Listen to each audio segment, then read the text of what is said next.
किसान भाइयों नमस्कार। मैं योगेंद्र कुमार सिंह, मैं जैविक खेती कर रहा हूं और सभी किसान भाइयों को जैविक खेती की जानकारी भी दे रहा हूं।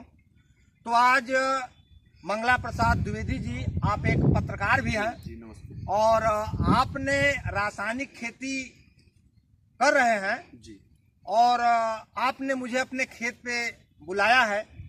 तो पत्रकार जी, मैं ये जानना चाहता हूं कि क्या रासायनिक खेती से आपको कोई बेनिफिट नहीं मिल रहा है क्या?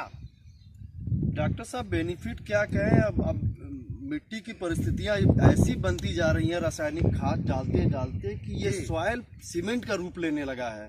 जी, मिट्टी एक बिल्कुल साल मैं कठोर हो 1 जा रही बोरी है। डाई डाल रहा हूँ, दूसरे साल मुझे 1.5 बोरी डाई डालना पड़ रहा है पैदावार बढ़ाने के लिए जी, और तीसरे साल आते आते 2 हो जा रहा है। हम इसमें खादों की संख्या तो बढ़ाते जा रहे हैं, जबकि प्रोडक्शन और उत्पादन ये बढ़ ही नहीं रहा है जी। इसके बढ़ाने पे वो रुका हुआ है भले, लेकिन ये सॉइल जो मिट्टी है इसकी उत्पादन क्षमता दिन पे दिन खत्म घटती जा रही है और ये मिट्टी खराब होती जा रहा है जी। तो हमें कुछ ऐसा बताइए कि इसको हम लोग अगर जैविक के माध्यम से करें जी, तो इसे कैसे किया जा सकता है? कैसे आप लोग नाइट्रोजन और फास्फोरस और पोटास एनपीके जो होता है ये आप लोग कैसे तैयार करते हैं? ये तो हम जान रहे हैं, क्योंकि मैं भी पहले रासायनिक खेती करता था जी, आप ही लोगों की तरह मैं भी रासायनिक खेती करता था। जब से हरित क्रांति आई जी जी, तब से डीएपी, यूरिया, पोटास, कहने का मतलब हरित क्रांति से प्रोडक्शन तो काफी हुआ जी, पौधे काफी जो है अच्छे हुए, उत्पादन बहुत बढ़िया आया, लेकिन उसका जो है दुष्परिणाम फिर सामने अब आ रहा है जी जी। अब जो है रासायनिक खाद, पेस्टिसाइड, इन सब के चलते जो है आपकी मिट्टी अब बिल्कुल खराब हो रही है जी। तो जैविक खेती मैं कर रहा हूं, क्योंकि मैं भी रासायनिक करता था, लेकिन जो है मैंने देखा कि उसका दुष्प्रभाव पड़ रहा है, तो अब मैंने जैविक खेती करना प्रारंभ कर दिया। जैसा कि आप देख ही रहे हैं, हर लोग जान रहे हैं कि नहीं योगेंद्र भाई जैविक खेती कर रहे हैं। तो अब जैविक खेती करने के लिए हम आपको सलाह देंगे, जैसा कि आपने बताया कि मिट्टी बिल्कुल जो है खराब हो जा रही है, मिट्टी कठोर हो जा रही है। 1 बोरी डाई जो है आप डाल रहे हैं तो दूसरे सत्र में उत्पादन कम हो रहा है, तो आप 1.5 बोरी 2 बोरी कर रहे हैं जी, जी। आप डीएपी पे ड्यूटी उसे बढ़ाना हमारी मजबूरी है। हाँ, अंधाधुंध जो है आप लोग डाई, यूरिया, पोटास का जो है जी, खेतों में डाल करके पूरे जो है मिट्टी को आप लोग तो खुद खराब कर दिए हैं। अधिक पैदावार लेने के चक्कर में हम लोग लेकिन डॉक्टर साहब, हम लोग करे तो करे क्या? अगर हमें जानकारी नहीं है, जैसे अभी तक तो हम लोग पारंपरिक खेती करते आ रहे हैं जी जी, जो हम लोगों को अनुवांशिक मिलता गया, हस्तांतरण होते होते हमारे तक आया, हमें वही जानकारी। अब ये जैविक आपने शुरू किया है तो ये थोड़ा रोचक है हम लोगों के लिए। हम लोगों को ऐसा कुछ बताइए कि हम लोग ये रासायनिक खादों से अपने इस भूमि को मुक्त करा सके। हाँ, मिट्टी को सही आप कर बिल्कुल सकें। बिल्कुल बिल्कुल। तो जैविक विधि में इसका तरीका है जी सबसे पहले आप खेत को सुधारिए। जी, खेत को सुधारने के लिए वेस्ट डिकम्पोजर का प्रयोग करना आपको अति आवश्यक है जी वेस्ट डिकम्पोजर का प्रयोग 1000 लीटर जी, प्रति एकड़ के हिसाब से आपको पहले खेत में छोड़ना होगा। सिंचाई करते हाँ, समय। सिंचाई के साथ जी पानी के साथ खेत में छोड़ना होगा, क्योंकि वेस्ट डिकम्पोजर में 3 तरह के बैक्टीरिया पाए जाते जी, हैं। पहले बैक्टीरिया का काम है खेत में जो भी फसल के अवशेष हैं जी उसको डिकम्पोज करना। जी, जैसे देखिए, ये मटर के बाद गेहूं बोया गया है, तो ये मटर के देखिए पौधों का अवशेष है, तो इसको जो है वेस्ट डिकम्पोजर डिकम्पोज करेगा। जब डिकम्पोज करेगा तो जैविक खाद प्राप्त हो जाएगा आपको, जिससे मिट्टी की उर्वरा शक्ति बढ़ेगी, पहली बात जी। दूसरी बात, उसमें दूसरे तरह के जो बैक्टीरिया हैं मिट्टी को पोली करते हैं जी। इसमें देखिए, मिट्टी जब कठोर हो रही है तो जब आप वेस्ट डिकम्पोजर छोड़ेंगे तो ये मिट्टी बिल्कुल मुलायम हो जाएगी जी, मिट्टी पोली हो जाएगी और जल धारण करने की क्षमता बढ़ जाएगी जी जी। इस समय रासायनिक खाद जब आप डाल रहे हैं ना, तो मिट्टी बिल्कुल उसमें लज्जत नहीं रह पा रहा है, लज्जत उसकी समाप्त हो जा रही है जी, मिट्टी पोली हो जाएगी। और उसके बाद तीसरा इन बैक्टीरियो का काम है कि इस खेत में जो भी हानिकारक कीटाणु हैं उनको नष्ट कर देगा जी। तो वेस्ट डिकम्पोजर खेत में छोड़ना अति आवश्यक है जी, ठीक है।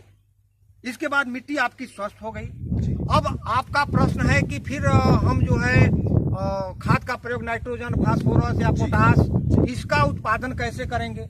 तो आइए हम आपको दिखाना चाहेंगे कि नाइट्रोजन, फास्फोरस और पोटास किसके माध्यम से जो है आप बना सकते हैं। बनाने का हाँ, तो जैसा हमने वेस्ट डिकम्पोजर के संबंध में आपको बताया, तो हम आपको दिखाना चाहेंगे। देखिए, ये वेस्ट डिकम्पोजर का सोल्यूशन है जी।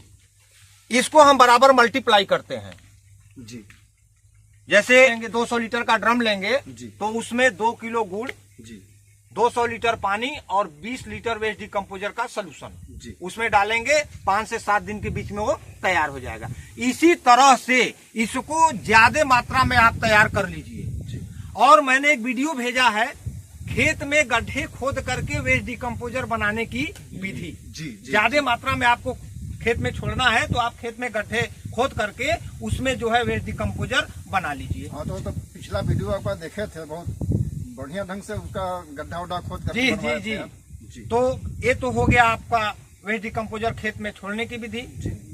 इससे आपकी मिट्टी स्वस्थ हो जाएगी। उसके बाद नाइट्रोजन, फास्फोरस और पोटास जी, इसकी प्राप्ति आप कैसे करेंगे। तो इसके उत्पादन के लिए आप देख रहे हैं, ये गेहूं का भूसा है जी। देख रहे हैं, जी जी। गेहूं का भूसा और ये वेस्ट डिकम्पोजर। तो करेंगे क्या, वेस्ट डिकम्पोजर में गेहूं के भूसे को डाल देंगे, डुबो देंगे। जैसा कि मैंने देखिए यहाँ डुबोया है जी। ये देख रहे हैं जी। ये वेस्ट डिकम्पोजर में मैंने जो है गेहूं का भूसा डुबो दिया है। ये मैंने थोड़े से दिखाने के लिए किया हूं, और ज्यादा मात्रा में करना है तो आप किसी बड़े बर्तन में जो है इसको आप डिकम्पोज कर लीजिए। हाँ, तो कलर देखिए इसका जो है बदल रहा है। डिकम्पोजर कलर से इसका कलर जो है तुलना कीजिए, इसके रेड कलर हो। हाँ, इसका कलर जो है बदल रहा है। और इसके बाद 21 दिन तक जो है आप डिकम्पोज कर दीजिए। 21 दिन के बाद इसको जो है भूसे को निकाल दीजिए और छान करके हमने देखिए ये रखा है जी। अब इसका कलर आप देख सकते हैं जी।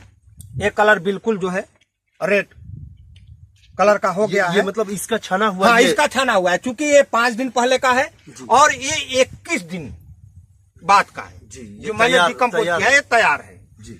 और इसको छान करके आप 2 तरह से इसका इस्तेमाल कर सकते हैं जी। पहले तो जैसे 1000 लीटर प्रति एकड़ हमने बताया कि जो है वेस्ट डिकम्पोजर खेत में छोड़ना है, तो 1000 में 100 लीटर इसको डाल सकते हैं। तो इसमें कौन कौन सा फर्टिलाइजर का इसमें अर्क आएगा आपका, नाइट्रोजन, फास्फोरस और पोटास, जी। तीनों मात्रा आपको मिल जाएगा। हाँ, तो पहली विधि हमने बताया कि 1000 लीटर वेस्ट डिकम्पोजर यदि आप छोड़ रहे हैं खेतों में, तो 1000 लीटर में 100 लीटर जो है इसको डाल दीजिए और जो है सिंचाई करते समय पानी के साथ जो है छोड़ दीजिए। अच्छा, उसी डिकम्पोजर में ही इसको हाँ, डिकम्पोजर में डाल करके पानी के साथ जमीन में भी जो है सॉइल में इसका प्रयोग कर सकते हैं। तो बहुत आसान तरीका हो गया। बहुत आसान तरीका हो गया। हाँ, हाँ। और दूसरा विकल्प है, ये आप देख रहे हैं 16 लीटर का स्प्रे मशीन है, तो इसको जो है पौधों पे भी आप छिड़काव कर सकते हैं। इसकी क्या मात्रा रखनी हो? मात्रा जो है 16 लीटर का स्प्रे मशीन है, तो इसमें 2 लीटर जो है हम इसको छोड़ेंगे और बाकी 14 लीटर पानी जी। 14 लीटर पानी, 2 लीटर जो है मैंने भूसे से जो है नाइट्रोजन, फास्फोरस और पोटास जो बनाया है, 2 लीटर इसको डाल करके हम पौधों पे छिड़काव करेंगे। तो इसमें तो कुछ डिकम्पोजर भी अलग से डाल सकते हैं। हाँ, डिकम्पोजर डाल सकते हैं। हाँ, हाँ, डिकम्पोजर भी डाल सकते हैं। डिकम्पोजर की मात्रा अधिक नहीं होनी चाहिए, क्योंकि डिकम्पोजर यदि आप इसमें मात्रा ज्यादा कर देंगे तो पौधों की जो मुलायम पत्तियां हैं वो जल सकती है। उसकी मात्रा ज्यादा नहीं होना चाहिए। इसीलिए जब भी हम कीटनाशक दवा वगैरह जो भी डालने के लिए किसानों को बताते हैं, तो केवल वेस्ट डिकम्पोजर अगर बहुत ज्यादा से ज्यादा तो 2 लीटर आप डालिए, बाकी जो है और कुछ डाल सकते हैं आप, चाहे कीटनाशक डालें, चाहे नाइट्रोजन, फास्फोरस, पोटास डालें। बहुत सी विधि, बहुत तरीके मैंने वेस्ट डिकम्पोजर में डिकम्पोज करने के लिए बहुत सा वीडियो वायरल किया है, बहुत कुछ बताया है। तो नाइट्रोजन, फास्फोरस और पोटास की प्राप्ति के लिए मैंने गेहूं के भूसे से जो है। अच्छा डॉक्टर साहब, एक और बात बताइए कि जैसे हमने इसे छान लिया जी, अब ये अवशेष बचा, तो इसको हम क्या करेंगे फिर? इसको भी आप काम में ला सकते हैं। कैसे? इसको जो है गोबर पे आप डाल दीजिए और उस पे गोबर डाल दीजिए और इसके बाद वेस्ट डिकम्पोजर उसमें लगा ही है, थोड़ा सा वेस्ट डिकम्पोजर डाल दीजिए, डिकम्पोज होकर के कंपोस्ट खाद बन जाएगा आपका। वेस्ट डिकम्पोजर के माध्यम से आपका खाद बन जाएगा। जी, केवल गोबर इसमें से मिक्स कर दिया जी जी जी, जी। तो किसान भाइयों, मैं आप लोगों से आग्रह करता हूं कि जैविक खेती की अनेक जानकारियां मैं आपको दे रहा हूं और देता रहूंगा।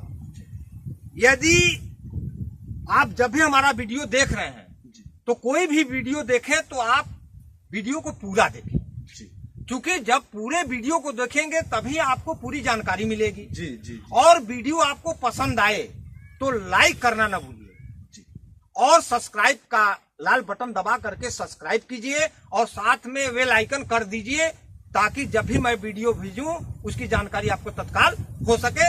और अपने इष्ट मित्रों को आप ग्रुप में भी हमारे वीडियो को शेयर कर दीजिए। तो किसान भाई, मैं आप लोगों से आग्रह करूंगा कि बड़ी अच्छी बात है, आप लोगों से मिल करके आप लोग आते रहते हैं हमारे यहाँ और जानकारी चाहते हैं। मैं भी बहुत खुश हूं कि आप लोगों को ऐसे ही जैविक खेती की जानकारी देता रहूं। और जब भी आपको कोई समस्या होती है आप हमें कमेंट कीजिए, या मोबाइल नंबर वीडियो के लास्ट में हमने अपना मोबाइल भी डाल दिया है, मोबाइल से भी आप कांटेक्ट कर सकते हैं। इसके लिए आप लोगों को बहुत बहुत धन्यवाद। यूट्यूब चैनल पे जो भी हमारे किसान भाई हमारे वीडियो को देख रहे हैं उनको भी हमारी ओर से हार्दिक धन्यवाद। नमस्कार।